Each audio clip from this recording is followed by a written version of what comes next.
Con O'Brien on line 2, because you do many things to me, sir, and one of them is you keep me awake and attentive. So welcome to the show, and the pressure's on.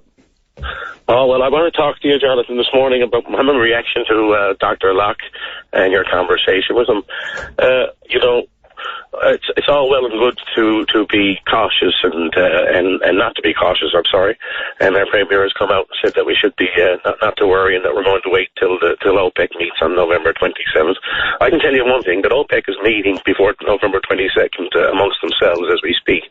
But what's being lost here on the conversation, and what we all have to remember, is that the shale gas revolution is real, and it is not going away. The production within the United States has grown by double in extra petroleum products. So they are up to about 1.2 million barrels a day in production extra.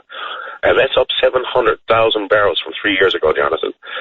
The fact that the supply of Brent crude and oil in the world is now in a glut situation is because it's getting replaced in the United States, which we all know is one of the biggest consumers of oil products, by their own domestic supply. They have, in fact, now started to export their own domestic supply of oil, and you saw evidence of that in 100,000 barrels a day going out of Alaska to Asia, and that's happened in the last 2 weeks. It's one of the big spikes, and when you see that the OPEC is trying to maintain their market share, that's what's occurring. Now we have to remember that the bottom line for us is the price of oil has to be at a certain rate for us at the present time, but they've used $105 for the next 3 years. So we're in big trouble, and waiting to see what's going to happen is nice advice, and it's advice that we're getting from Dr. Locke, who was giving us lots of advice on why we selected 105 and why we use $135 a barrel to $150 a barrel to justify the price best cost option of Muskrat Falls. These are now things that we have reached the perfect storm, and if we don't address them now and take care to make sure that we alleviate every sort of problem that we can possibly face, this place is going to be in a mass of trouble. We have also to consider there are 10,000 Newfoundlanders approximately working in Alberta.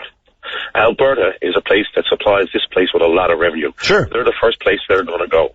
And God help us, if Dr. Locke is so happy about sitting back and waiting, and we're not going to get a midterm report on the state of finances of this province with the government that we have running this place at the present time, I think that some people should start to worry very, very much. When I initially read the report that Finance Minister Wiseman was going to put off the mid-year report, it's almost arrogant in the sense that you are playing with time if you are in power, and you can make the middle of the year. Hold on now, let me finish. They don't want to show the bad picture, you can put the middle of the year, you can set the dial to wherever you want, right?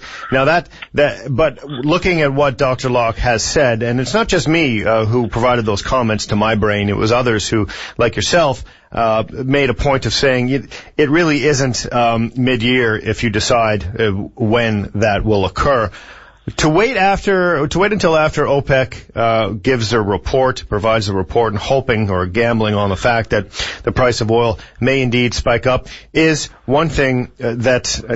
Listen, this is not the first time this has been done, Con. You know that, and I know that. But it is. But we're in a crisis situation. We are in a crisis situation. You're right. And what I think is going to be order, Jonathan, in the sale of oil. I hate being interrupted. Saudi Arabians are reacting to this by dropping their prices for the first time. They don't do that.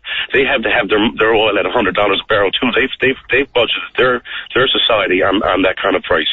The problem is that they're losing their market share at a tremendous rate because there is going to be new products coming out of the shale gas industry. And if you think that they're not going to frack and have shale gas in China and in India over the next 10 years, that we have the next 50 years to look forward to. If we do not have the money that we expect, if oil is not at the rate or the price that we expect for the next 50 years while we're paying off Muskrat Falls, we are in a disaster situation for our children. Yeah, we better start learning how to get a third job. I'm one of the people who has been fighting Muskrat Falls, and if you want to find out the most fundamental issue of Muskrat Falls is the price of oil. That's what makes it the lowest cost option. We do not have that situation anymore. You get Dr. Locke on and ask him to talk about the $8 billion price tag of Muskrat Falls and the situation that the price of oil has to do with that. And that's a different conversation. He's been there. He's been a paid consultant to the government who has been the one who's given us a lot of this advice to use the prices that we've been using. He's down defending his own work, I suspect. Well, I'm not good enough. That's not good enough for me. That's not good enough for my children. What I would like to see, his advice is not something that we should be doing when we've seen the situation materialize that is completely the opposite of what he predicted. Well, Con, whether or not we take his advice is immaterial because the Minister Wiseman has already made the decision. So that's that's whatever. Well, that's crumbs on the cake. But hold on, Con, stop, maybe please. we'll appoint somebody else from nowhere. Conversation, two people. My turn. All right? What I would like to see, please, I hate being interrupted. I can't have a good conversation if you do that to me. It makes me very frustrated, and I lose my train of thought. Please, let's be civil and talk to each other as human beings, okay? Thank you. Excuse me, Jonathan. I am civil, and I am a human being. Stop interrupting me then.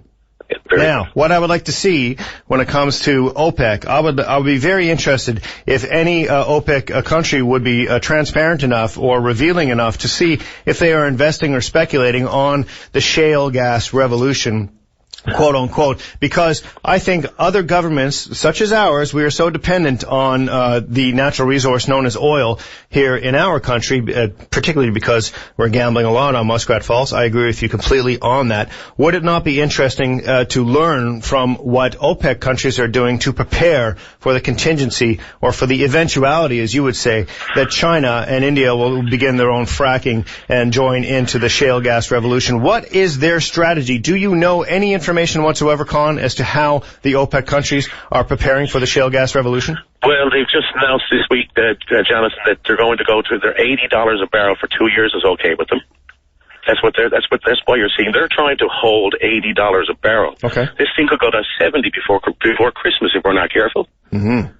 Now, if you want to wait 30 days to see what they're going to do, fine. But we have to have a contingency plan in place. And if you're not going to give us an update on where the state of the finances of this place is, when 1/3 of our revenue comes from the generation of oil, or from the pumping of oil out of our ground. We have other projects that are up and coming. They're talking about bringing on Beta Nord by 2020. We have a whole bunch of promises that are all hinged on the price of that oil. Everything that we do here, the hospitals, the roads, the ferries, the doctors, everything depends on the price of that oil. They've spent it, and they've budgeted for the next 3 years at $105.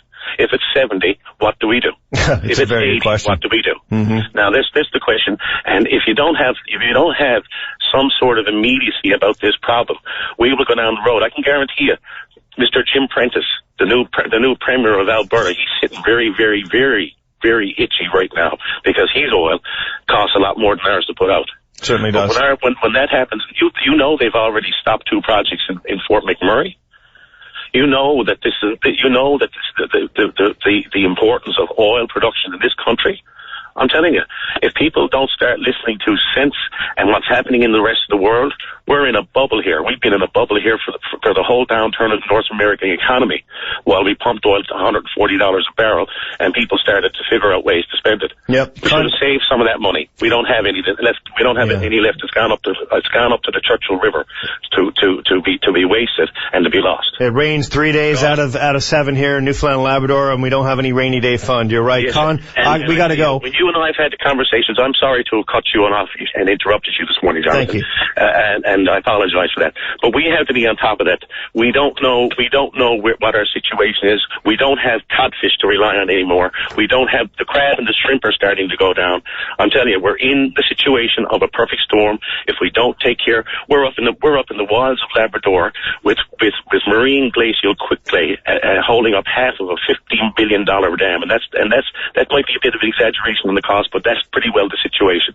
And we don't know where we are on it, and here we are being told, we're not going to give you a financial update, we're not going to worry about anything until the OPEC nations start speaking. They dropped their oil down $3 a barrel yesterday. They're speaking already. Yeah, they are. Con, we got to go to the break. Thanks for your time, Jonathan. Thanks for your time. I apologize. I know I'm emotional. I apologize, but I'm really upset about how things are going here, and we really need to have a sharp eye. This government is desperate. They are at the end of their rope in respect to the equity and what they've invested in their policies and their decisions over the last 4 or 5 years. And they're a desperate crowd. They're going to try and save their skin, but that doesn't help the children and the future generations in Newfoundland while they make big mistakes in the meantime. Thanks for calling in, Con. We'll pick it up again next time. Cheers. Thank you, Jonathan. Bye-bye. Bye-bye.